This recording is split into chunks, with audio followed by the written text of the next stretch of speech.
What's up, Cafe Natics? For today's video, nandito ako ngayon sa Okada, Manila. At ayan guys, tuturuan ko kayo on how to navigate the lights, the curtains, the aircon, actually pati yung TV na na-navigate dito sa tab nila. So for today, ayan, curtains muna tayo.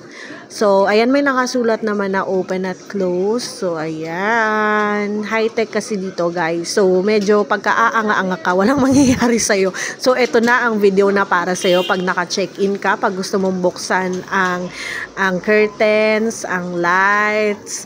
Actually, pati TV, guys. Pero kasi nanonood yung mga bata. So, ayan. Hindi muna natin gagalawin yung TV.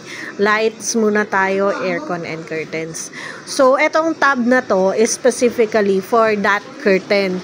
Tapos, iba rin yung doon sa CR, guys. Ha? Yung sa CR, yung sa wall-mounted naman yan na, na controls na nakasama doon yung lights. So, ayan, yung aircon. 'Di ba? Makakapili ka ng temperature mo kung Fahrenheit or Celsius, ano ba yan? Celsius. May shell. So ayan, Celsius. Tapos ayan, actually yung buong ilaw ng room na to is na-navigate mo. So ayan, kahit na nandun ka sa loob ng CR, ganyan, kahit yung ilaw dun sa walk-in closet, ayan, maano mo yan, ma-access mo, mapapatay mo yan. Yan, minibar, yan. May mga naman, description naman, guys. So, ayan. 'Di ba? Sa ilaw to. Ayan. Sa foyer. Yung foyer pala, guys, ayan, yung pag-entrance. Pagpasok mo, 'di ba, parang may small chuchu doon. So, yun ang foyer, ha, para sa mga may hindi alam. So, ayan. So, meron din siyang modes ng night, sleep, relax, ayan.